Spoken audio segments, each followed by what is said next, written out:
Isang mapagpalayang araw po. Hindi naman po tayo sa ating channel Akdan MD upang magbigay ng kaunting kaalaman sa ating mga security personnel. Subalit bago po ang lahat, shoutout po kay Gilbien of Queria. No? At si Sir Gilbien of Queria po ang dahilan kung bakit tatalakayin natin itong topic po natin ngayon. Okay? So sa kanya po itong komento, no? Medyo matagal-nagal na rin, pasensya na po. Okay? So sabi niya, Sir, protection of sensitive information, security.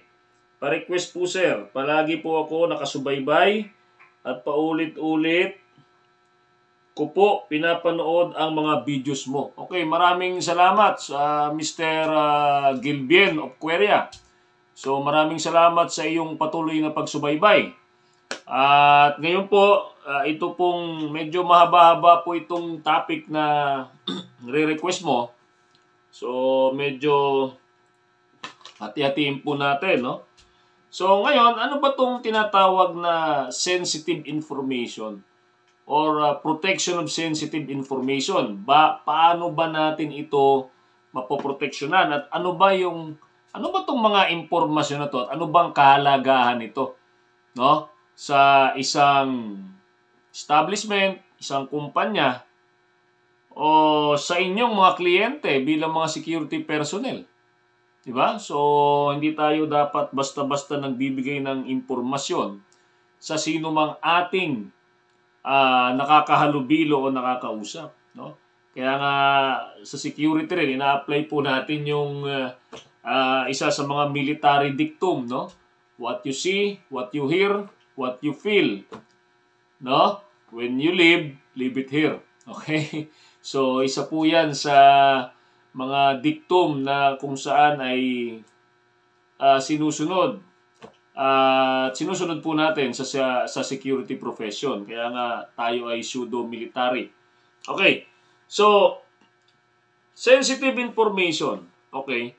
Sabi ng isang author ng isang security books, no, na dati rin pong chairman ng Education and Training Division ng PADPAW, na si Sir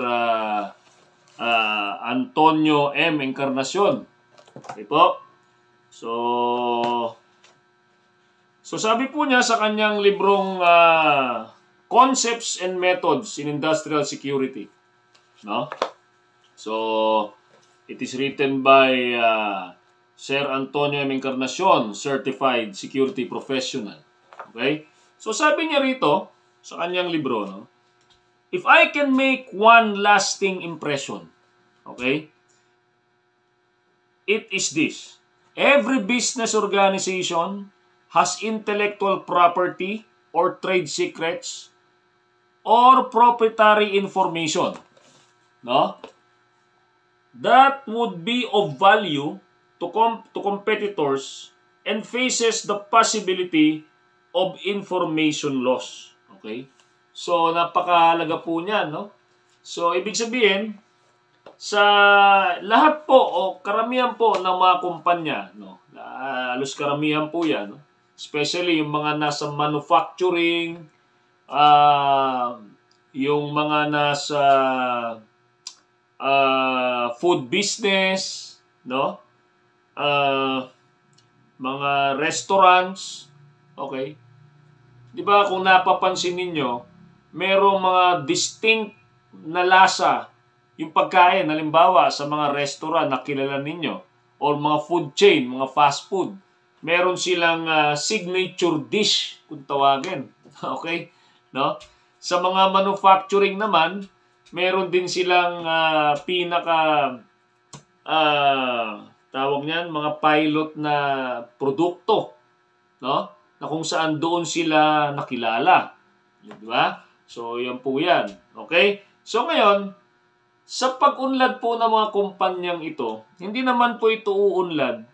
Let's say, kung halimbawa, marami ng mga fast food ngayon, siyempre may mga distinct na lasa. Minsan, hindi naman talaga pare-pareho. At minsan sa tao, kadalasan, di ba, meron kang piniprepare na dito ka lang kakain. No? dahil ito yung lasa na gusto mo. No? Ito yung lasa na patok sa anak mo at sa mga ibang di ba? So ngayon, yan po may mga tinatawag na sensitive information. Isa po diyan yung tinatawag na trade secret. 'Di ba? So dito po, no? Ano ba yung ito yung tinatawag na proprietary, no? Proprietary information. So pag sinabi pong proprietary information, okay? Ano pong sinasabi diyan? So, proprietary information is information which in some special way is related to the status, operations, or activities of the possessor, over which the possessor asserts ownership. No? In the business community, it relates to the structure, products, or business methods of the organization. Okay?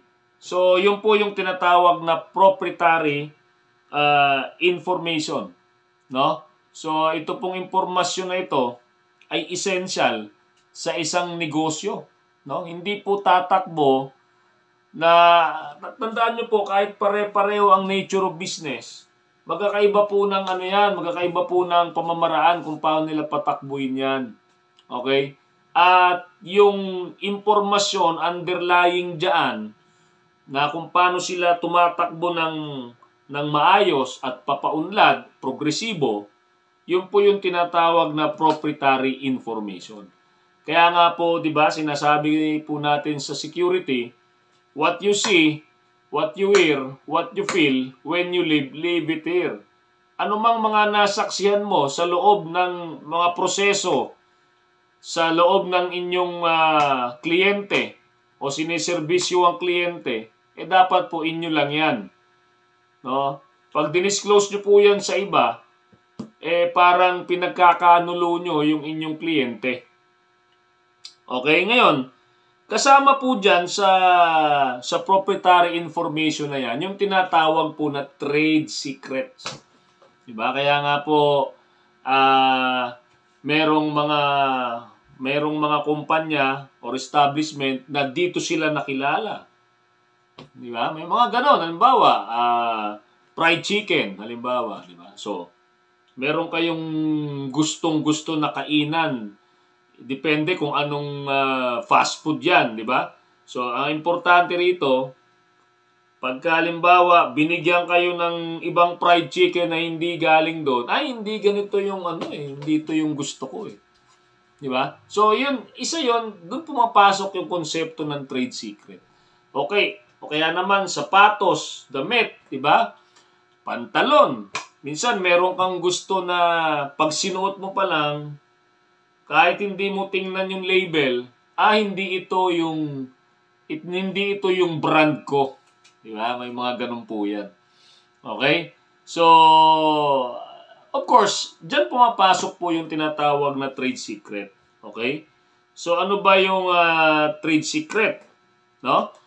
So, a trade secret may consist of any formula, okay, pattern, device, or compilation of information which is used in one's business and which gives him an opportunity to gain advantage over competitors who do not follow or do not use it. Okay? So, ibig sabihin, itong trade secret na to, innate ito sa isang negosyo o sa isang particular na establishment. Diba? Halimbawa, pare-parehas fast food yan, pare-parehas food chain yan. Pero kada food chain na yan or kada fast food na yan, meron yan tinatawag na trade secret na sila lang yung gumagawa. No? Maaring proseso, paraan ng paghahanda, no? Paraan ng pagtitimpla, halimbawa, okay, ng pagkain, kung pagkain yung pinag-uusapan, no? Paraan ng pananahi, no? Papaano nagagawa nila na kulayan yung tela, halimbawa, kung yan ay textile industry, nang hindi nangungupas, di ba? Paano na yung mga maong na yan ay, di ba, depende.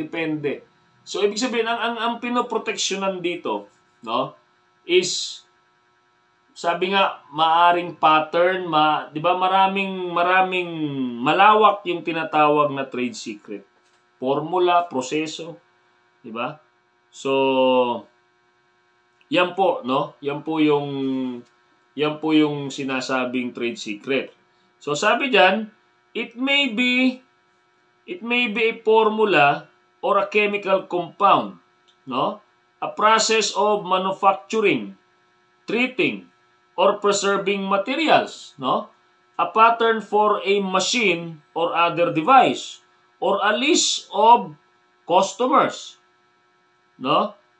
It differs from other secret information as to single or ephemeral events. A trade secret is a process or device for continuous use in the operation of the business. So basically, ito yung heart, no? This is what we call this the heart and soul of the business. No? Kumbaga, kung grabe yung pag-ano nila dyan, no, sa trade secret na yan. So, hindi yan pwedeng, kaya nga, di ba? Minsan may mga ganyan, pinapapatent agad nila. Ultimo disenyo ng bote. Di ba? So, sa mga alak, mga likor, di ba? So, yung isang leading brand na beverages liquor dito sa Pilipinas, di ba?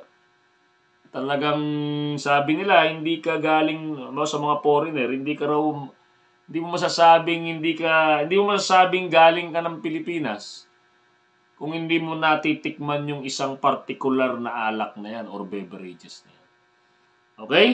So, sensitive information, sabi rito, including a formula, pattern, compilation, program, device, method, technique, or process. So, lahat na to. That, number 1, derives independent economic value, no? Actual or potential, no? From not being generally known to and not being readily ascertainable by proper means. Okay? By other persons who can obtain economic value from its disclosure or use, and is the subject of efforts that are reasonable under the circumstances to maintain its secrecy. So, ibig sabihin, pag sinabing sensitive information, no? Confidential po ito. Di ba? Confidential po ito. At maaaring kinakategorize siya as sensitive information dahil hindi siya disclose sa lahat ng empleyado. Okay po? So, kaya nga kung meron tayong kaya sabi ko nga, bawal ang marites sa security. Di ba? So, to talk to no one except in the line of duty. Okay? So, napakaliwanag po ng sinasabi ng general order na yan. To talk to no one except in the line of duty. Napakalaki ng kinalaman yan dito sa pinag-uusapan nating sensitive information. Okay. Sa mga susunod na talakayan po, no, ipapalalimin po natin to, no. So, kasi sabi ko nga, medyo mahaba. Ngayon, dinefine lang po natin ano ba yung proprietary information, sensitive trade secret, at yung sensitive information. So, sunod po, tatalakayin po natin paano ba nagiging trade secret yung sinasabi nating trade secret, no? Paano ba nagiging proprietary or sensitive yung sinasabi nating sensitive information? Okay? At siguro sa mga susunod pa, alamin natin, no? Bakit ba ito dapat ingatan? Bakit ba posibleng mawala? Paano ba posibleng nawawala? Okay? So muli, maraming salamat. Stay safe, be alert, and be aware.